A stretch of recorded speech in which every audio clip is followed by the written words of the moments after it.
Assalamualaikum warahmatullahi wabarakatuh. Yang terhormat Ibu dosen Dr. Umi Halwati, Esos IMAG, dan teman-teman kelas MDB yang saya cintai dan saya banggakan. Perkenalkan, nama saya Dimas Aji Satrio. Saya dari kelas 1 MDB.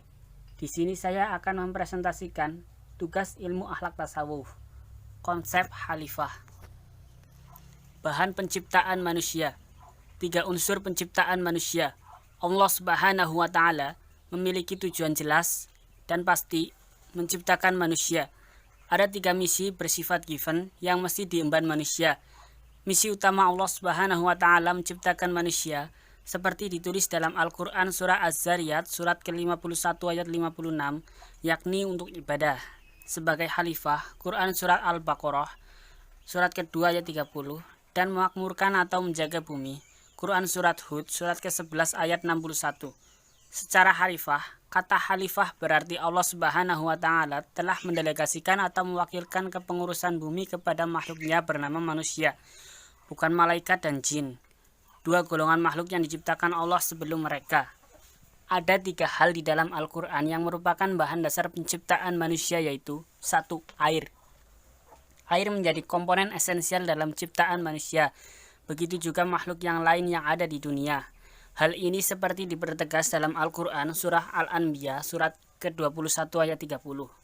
Sementara untuk penciptaan manusia, Allah mempersempit unsur air seperti dijelaskan dalam Al-Quran surah Abasa surat ke-80 ayat 19, yaitu Allah menciptakan manusia dari air mani. 2. Tanah. Dalam penciptaan makhluk hidup, termasuk di dalamnya manusia, beberapa ayat Al-Quran menyatakan pentingnya unsur lain selain air, yaitu tanah liat, seperti diterangkan dalam Al-Quran surah Al-Mu'minun, surat ke-23 ayat 12. Ayat ini mengindikasikan bahwa tanah mengandung unsur-unsur yang diperlukan bagi proses kehidupan.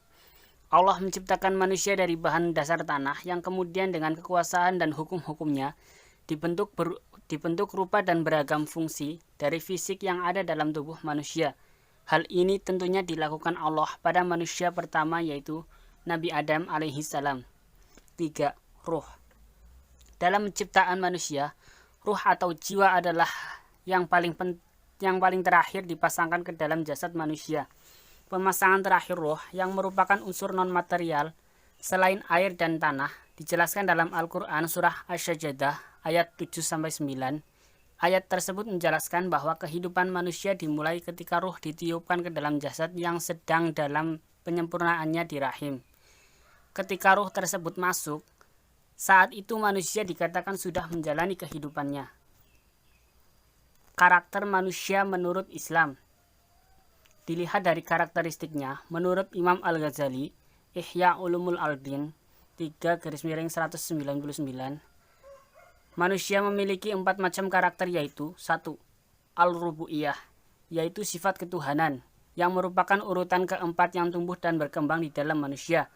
Apabila telah menguasai diri manusia, ia akan menduduki jabatan yang tinggi, menguasai ilmu apa saja, suka memaksakan orang lain, dan tak mau direndahkan, maunya hanya dipuji.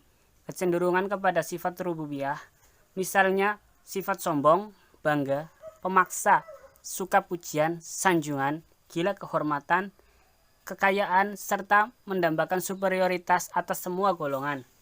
2. Al-Syaitaniyah, yaitu sifat kesetanan yang ada pada diri manusia, yang apabila telah menguasai dirinya, ia akan suka merekayasa dengan tipu daya dan meraih segala sesuatu dengan cara-cara jahat. Dari sini muncul iri, dengki, hasud, sewenang-wenang, menipu, berdusta, dan lebih condong perbuatan munafik. Sifat ini tumbuh dan berkembang di diri manusia pada urutan ketiga setelah manusia mulai bisa berpikir, sekitar 7 tahun. 3.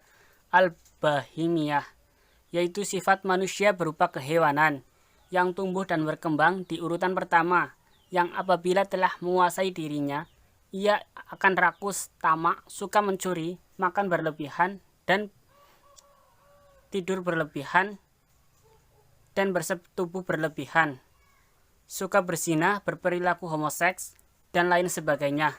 Al-Sabu'iyah, yaitu sifat kepuasan atau yang sering disebut dengan nafsu amarah al-ghadzabiyah, yang apabila menguasai diri manusia, ia akan suka bermusuhan, berkelahi, suka amarah, suka menyerang, suka memaki, suka berdemo, anarkis, cemburu berlebihan, dan sebagainya. Cara mengendalikan karakter manusia. Fungsi akal pada diri manusia. 1. Dengan akal, sifat bahimiyah yang ada pada manusia akan dikendalikan untuk hal-hal yang benar, seperti makan dan tidur secara teratur dan syahwat setelah menempuh pernikahan. 2. Dengan akal, sifat manusia sabu'iyah akan dikendalikan menjadi pemberani, membela kebenaran agama, menolak kebatilan demi kemaslahatan. 3. Dengan akal, sifat manusia syaitaniyah akan dikendalikan menjadi berhati-hati, seperti mampu menahan hawa nafsu, qanaah, ifah, zuhud, jujur, tawadhu, dan sejumlah sifat baik lainnya. Manusia dengan hati demikian itu senantiasa mengingat Allah.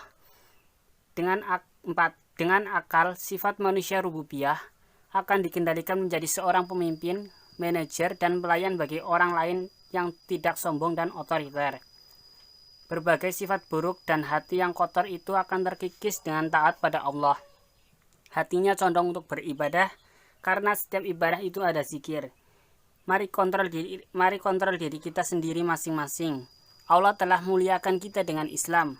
Dengan bertambahnya ketaatan, keimanan, dan ketakwaan kita kepada Allah, maka kita dapat mengendalikan dan menghindari karakter-karakter yang dapat memicu dosa. Kesimpulan, dari 4 sifat tersebut di atas, tidak bertumbuh dan berkembang secara sekaligus, tetapi melalui tahapan-tahapan atau secara berangsur-angsur. Selain 4 sifat pemicu dosa pada diri manusia, Allah Subhanahu wa Ta'ala juga menganugerahi manusia berupa akal. Fungsi akal ini adalah untuk mengendalikan keempat nafsu tersebut.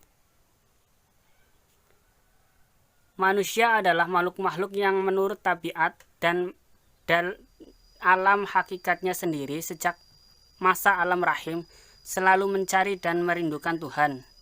Manusia adalah makhluk Tuhan yang tertinggi sebaik-baik ciptaan, bahwa manusia diciptakan dari kejadian asalnya yang suci atau fitrah dan bernaluri kesucian.